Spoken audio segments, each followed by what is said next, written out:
ওটার সাথে মনে করি। তাই?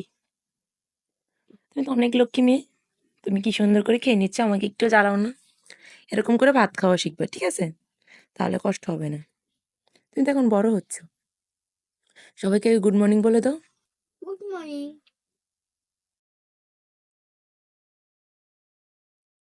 নমস্কার, শুভ সকাল বন্ধুরা। আজকের ব্লগটি শুরু করলাম প্রকৃতিকে দিয়ে, আমার মেয়েকে দিয়ে।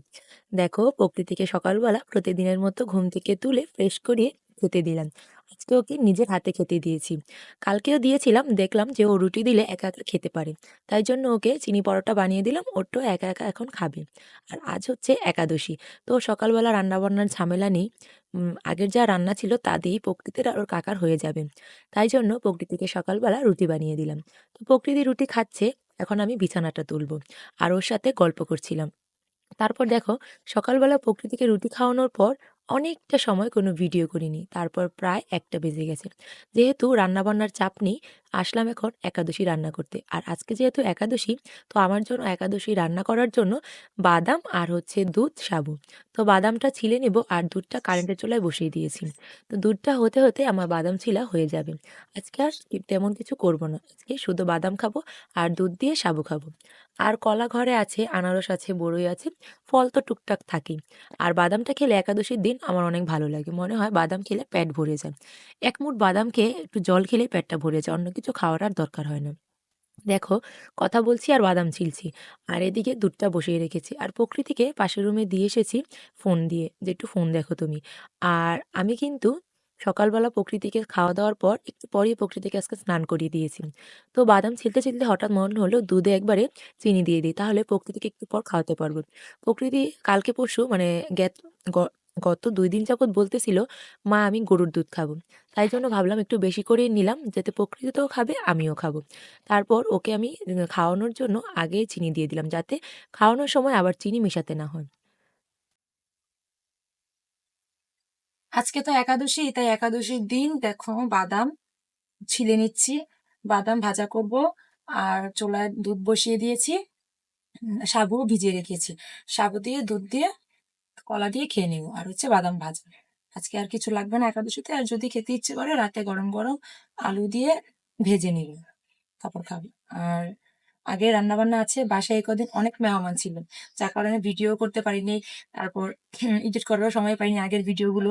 তো মেহমান ছিল, যে রান্না করেছিলাম, ও খাবার রয়ে গেছে। ওখান থেকে দেবর আর প্রকৃতির খাবার হয়ে যাবে। তো শুধু ভাত রান্না করব আর একটু টক রান্না করে দিব, যেটা দিয়ে ডালের কাজ সারবো। আর আমার জন্য তো একাদশীর খাবার রেডি করে নিচ্ছি। এখন ঘড়িতে বাজে 1টা। প্রকৃতিকে টিভি দেখতে বসিয়ে দিয়ে আসছি। আজকে ব্লগটা শুরু করলাম অনেকটা দেরি করে, কারণ বললাম তো অনেক ব্যস্ততার মধ্যে দিয়ে গেলাম। তো অনেক মেহমান ছিল বাসায়। তারপর মেহমান গেল হচ্ছে গতকালকে গেল। এই মেহমান যাওয়ার পরও ঘরের যে অবস্থা ছিল, ঘর বাড়ি গুছিয়েছি, মানে সবকিছু মিলে একটু টায়ার্ড ছিলাম, যার কারণে আর ভিডিও করার এনার্জি ছিল না। তো এখন থেকে আমার ব্লগটি শুরু করছি, তোমরা পাশে থেকো। দেখো, কথা বলতে বলতে বাদামগুলো ভেজে নিচ্ছি, সরি ভেজে তো না, ছিলে নিচ্ছি। বাদামগুলো ছিলে দুধটা তো চুলায় বসিয়ে দিয়েছি, দুধটা হলে তারপর বাদামটা ভেজে নেবে। তারপর এই চুলাতে যেহেতু নিরামিষ ভাবে মুছে নিয়েছি, তো সেহেতু এই নিরামিষ আইটেম করা হলে তারপর ভাত বসাবো চুলাতে। আজকে আর মাটির চুলা ধরাবো না, আলসেমি লাগে মাটির চুলা ধরাতে, শুধু ভাত রান্নার জন্য।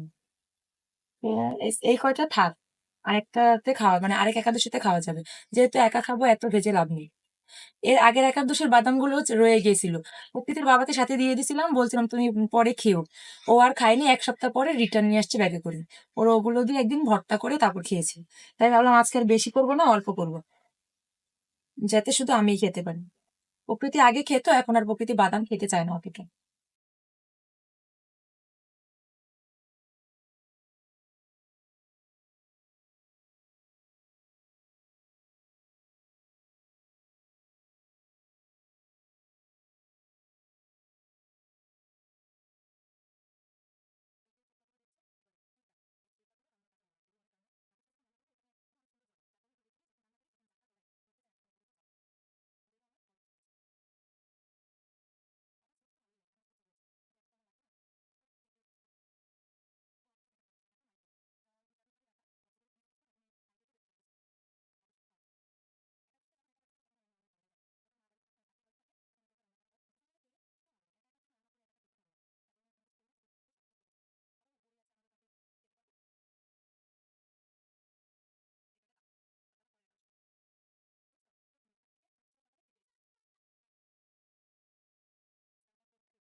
মেয়েকে খাইয়ে আমিও খাওয়া দাওয়া করে আসলাম। ওই যে বললাম না সাবু ভিজিয়েছি, সাবু দুধ কলা দিয়ে খেয়ে আর প্রকৃতিকে তার আগে খাইয়ে দিয়েছি। এখন হচ্ছে প্রকৃতির কাকার খাওয়া বাকি না প্রকৃতি?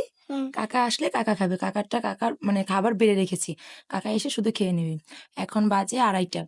প্রকৃতি এতক্ষণ একটু মোবাইল দেখে নাচানাচি করলো। এখন মা মেয়ে দুজনেই ঘুমাতে যাব। মানে শরীরটা খুব খারাপ লাগছে। খেতেও ইচ্ছে করছে না, আবার এদিকে মাথাটাও ঘুরাচ্ছে। অনেক খারাপ লাগছে শরীরটা। এখন আবার কিছুক্ষণ শুয়ে থাকবো। সকালেও ঘুম থেকে উঠেছি দেরি করে। ৮টা বাজে ঘুম থেকে উঠেছি। তো এখন একটু ঘুম দিব। ঘন্টাখানিক ঘুমিয়ে তারপর তো টিউশন পড়াবো। বাকি কাজ-বাজ তোমাদের সাথে শেয়ার করব। তো চলো এখনকার মতো বিদায় নিচ্ছি। ওকে, টাটা দিয়ে দাও। টাটা।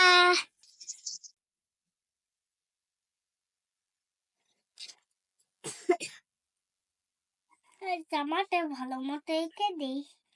এই তাহলে কষ্ট করে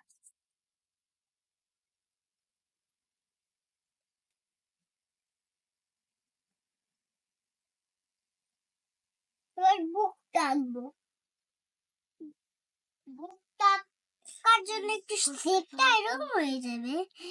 শেপটা তো এরকমই হয়। দেখো শেপটা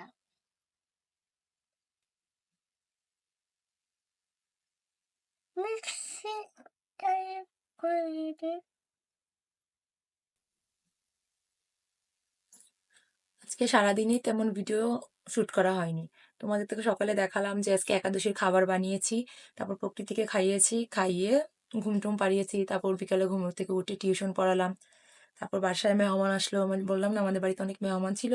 তারপর জেঠি শাশুড়ি আসছে, চলে গেছে অবশ্য, কালকে আসবে আবার। তো তোমাদেরকে যেটা দেখানোর জন্য বসলাম সেটা হচ্ছে ২১ তারিখ তো আমার বার্থডে গেছে। তো আমার বার্থডেতে প্রকৃতির বাবা আমাকে একটা গিফট দিছে। এই দেখো, আমাকে এই শাড়িটা গিফট করেছে। দেখো তো শাড়িটার কালারটা বুঝতে পারছো কিনা? এই শাড়িটা প্রকৃতির বাবা আমাকে গিফট করেছে এবার জন্মদিনে। তো এই শাড়িটা গিফট করেছে জন্মদিনে। আর যেদিন আমার জন্মদিন ছিল ওই দিন আমাদের বাসায় অনেক মেহমান ছিল। মেহমান বলতে আমার বড় ভাসুর, মেজো ভাসুর, তার আমার মেজো যা, তারপর হচ্ছে বড় যা, সবাই ছিল। তো ওই দিন আমি প্রকৃতির বাবা আমার জন্য কেক এনেছিল, তারপরে শাড়িটা গিফট করেছিল। আর হচ্ছে প্রকৃতির বাবার জন্মদিন হচ্ছে মঙ্গলবারে, মানে 25 তারিখ। যেহেতু প্রকৃতির বাবা বাড়িতে থাকবে না, তাই ওই দিনই আমি প্রকৃতির বাবার জন্য একটা শার্ট আর হচ্ছে মানে গিফট হিসেবে একটা শার্ট আর কেক এনেছিলাম। তো প্রকৃতির বাবা এটা জানতো না, প্রকৃতির বাবা শুধু আমার জন্যই কেক এনেছে। তো প্রকৃতিকে যখন আমি বাজারে নিয়ে গেছিলাম কেক আনতে, ও তো দেখেছে, ও বাবাকে বলে দিয়েছে যে বাবা, মা তোমার জন্য কেক এনেছে। তো আমি কথা ঘুরিয়ে ফেলেছি, বলেছি না, বলেছিলাম তো আনবো, ওইটাই তোমাকে প্রকৃতি বলছে। তো যাই হোক, যখন রাতে 12টা বাজে, মানে ২১ তারিখ রাত্রে 12টা বাজে আমার কেকটা কাটা হয়। তো তখন আমি প্রকৃতি বাবাকে কেকটা বের করে সারপ্রাইজ দিই যে তোমার জন্য আমি একটা কেক এনেছি। আর যেহেতু ভাবলাম সবাই এখন আছে, যা ভাসুর বাড়িতে এত মেহমান আছে, সবাই মিলে জন্মদিনটা পালন করি। তো তারপর প্রকৃতির বাবার জন্মদিনে আমার জন্মদিনের সাথে একসাথে কেক কাটা হয়েছে। ওই শাড়িটা গিফট করেছে। তো ওই শাড়িটার জন্মদিনের দিন পরিনি, মানে ওই দিনই পরেছি, কিন্তু ওই দিন দুপুরে পরেছি, দুপুরে পরে বৌভাত খেতে গিয়েছি। আর রাতে আর পরিনি, রাতে যা যা পরা ছিল তারপরে কেক টেক কেটেছি, ছবি টবি তুলেছি। আর হচ্ছে যেহেতু ভাসুররা ছিল, তো আমার জন্মদিনে আমার বড় ভাসুর আমাকে এই থ্রি পিসটা গিফট করেছে। এই দেখো, এই যে থ্রি পিসটা আমার বড় ভাসুর আমাকে গিফট করেছে। তো বলতেছে, আমি বললাম দাদা এগুলোর কি দরকার ছিল? বলতেছে না, তোমার জন্মদিনে যেহেতু ছিলাম এবার, তাই একটা না দিলে কেমন হয়। আর হচ্ছে আমার ভাসুরের মানে আমার জায়ের মায়েরাও ছিল, দুই জা যে ছিল। তো আমার জায়ের এক মা আবার আমাকে মানে আশীর্বাদ হিসেবে টাকা টাকা দিয়েছে, যদি আমি নিতে চাই না, অনেক জোর করে টাকা দিয়েছে। এই এই হলো। আর সবচেয়ে বড় কথা, আমার বিয়ের পরে মানে যতগুলো বার্থডে গেছে তার মধ্যে এবারে বার্থডেটা একটু অন্যরকমই হয়েছে। মানে অনেক অনেক মানুষ ছিল, যদিও বা শাশুড়ি মা বাড়িতে ছিল না, তাও অনেক অনেক মানুষ ছিল, সবাই মিলে কেক কেটেছি। মানে এত কিছুর ভিড়ে আমি কোনো ভালো ছবিই তোলা হয় নাই, বা আমার ফোনটাও কারো হাতে দিনে ভিডিও করে দাও, বা দেখা গেছে আমাদের একটা ছবি টবি তুললাম। মানে অনেক মজা করেছি মোট কথা। আর এত 2 দিন যাবত যে আমাদের বাসায় মেহমান ছিল, সবাইকে নিয়ে মানে খুবই দৌড়াদৌড়ির মধ্যে ছিলাম, রান্না বান্না খাওয়া। আর বাচ্চা কাচ্চা তো অনেকগুলো, আমার ভাসুরের মেয়ে, আমার মেয়ে, সবকিছু মিলিয়ে ঘরবাড়ি একদম ওলটপালট। মানে সারাক্ষণ দৌড়ের উপর ছিলাম যে একটা মানে ভিডিও করব বা ভিডিও এডিট করব। এডিট তো পরের কথা, যে ভিডিও করে রাখি পরে দিব, ওই সময়টাও হয়নি। তো এখন আফসোস হচ্ছে যদি ভিডিও করে রাখতাম তাহলে হয়তোবা মানে ব্লগ হয়ে রাখলেও তো একটা স্মৃতি হিসেবে থাকতো। যাই হোক, ভাসুররা সবসময় তো আর আসতে পারে না। অনেকদিন পর পর কোনো অকেশন থাকলে, যেমন গেল বছর এসে গেছে, আবার প্রায় ১-১.৫ বছর পরে আসলো। তো এরকমই আসলে ২-১ দিন, ১ দিন কি ২ দিন থাকে তারপর চলে যায়। তো বাড়িতে কেউ আসলে ভালোই লাগে, যদিও অনেকটা ব্যস্ততার মধ্যে যেতে হয়। তারপর যখন চলে যায় তখন অনেক খারাপ লাগে। আর এই যে প্রকৃতি যখন থেকে ওর দিদিভাইরা চলে গেছে, মানে আমার জায়ের মেয়েরা, ওর খুব মন খারাপ।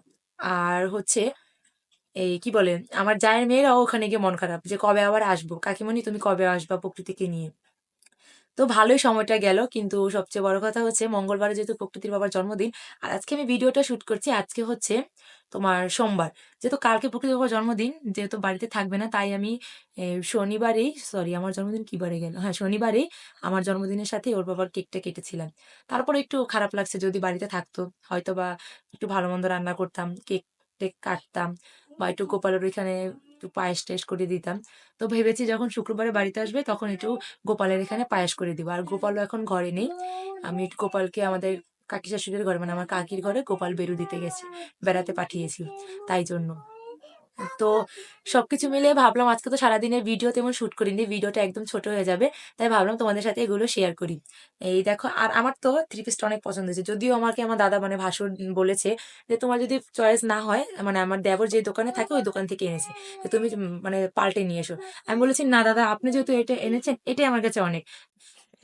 আমার জন্মদিনের কিছু মুহূর্ত তোমাদের সাথে শেয়ার করলাম এই ভিডিওতে। প্রকৃতির বাবা আমার জন্মদিনের দিন একটা গোলাপ ফুল এনেছিল। কিন্তু ওই যে লজ্জায় দিতে পারছিল না। এনে শুধু বলল গোলাপটা এনেছি। তো আমি বললাম, "এখন কি আর আমাকে দেওয়ার তোমার সময় আছে? তুমি এখন প্রকৃতিকে দাও। এখন প্রকৃতিই তো আমাদের সব।" প্রকৃতি গোলাপটা পেয়ে অনেকটাই খুশি। কারণ আজকাল ফোনে দেখে তো এসব জিনিস, খুবই পেকে গেছে মেয়েটা আমার। তারপর দেখো, সবাই মিলে আমরা কেক কাটার জন্য আয়োজনও শুরু করে দিয়েছিলাম ওই দিনই। ওইদিন সবাই মিলে আমরা কেক কেটেছিলাম। দেখো, প্রকৃতি অনেক স্টাইল করে দাঁড়িয়ে আছে, ওর জেঠুমনি ওর ছবি তুলে দিচ্ছে। আর এই যে আমাদের সব মেহমানরা খাটে বসে আছে, আমার মেজো ভাসুর, মেজো জা, আর দাঁড়িয়ে ছবি তুলছে আমার বড় ভাসুর, বড় জা, সবাই মিলে। তারপর প্রকৃতিরা সব বোনেরা মিলেও ছবি তুলেছে। আর এই দেখো, প্রকৃতিরা ৪ বোন একসাথে দাঁড়িয়ে ছবি তুলছে। যখন ৪ বোন একসাথে থাকে তখন অনেক আনন্দে থাকে, আর যখন ৪ বোন আলাদা হয়ে যায় তখন অনেক মিস করে সবাই সবাইকে। তারপর দেখো, সবাই মিলে বেলুন নিয়ে ছবি তুলছে, আর ওদের যতটা মিল ততটাই ঝগড়া, বাচ্চাদের মধ্যে যা হয়ে থাকে আর কি। আজকের ভিডিওটা, মানে আমার ব্লগটা এখানে শেষ করছি। সবাই ভালো থেকো, সুস্থ থেকো। কেমন লাগলো কমেন্টস করে জানাতে কিন্তু ভুলবে না, আর ভালো লাগলে প্লিজ আমার চ্যানেলটি সাবস্ক্রাইব করে দিও। খেলে কি হয়? ওটা আলগা ভাবে শক্ত। মনিবারে মন দিও কে খেলে সত্যি হ্যাঁ খালি শক্তি হয় মন খেলে শক্তি হয়, এই তো। পেটে গেলে এটা একবার গলতে থাকবো, পেট ভরে যাবো। এটা দুইজনেই থাকবো এটা দুয়াই থাকে, আমার মুচ্ছে দিছে আমি। এটা শুধু কেক কাটতে ব্যবহার করে। হ্যাঁ হ্যাঁ হ্যাঁ, দেখো কত ক্যামেরা। চেহারার দিকে ধরো। কত ক্যামেরা তুমি তাকাও। Happy Happy birthday, happy birthday to you. Happy birthday, Maria. Happy birthday to Johnny. এবার ফুদাও, এবার ফুদাও, এবার ফুদাও, ফুদিয়ে নিবা, ফুদিয়ে নিবা। সবাই মিলে ফুদাও। প্রতিযোগিতা। লাইটটা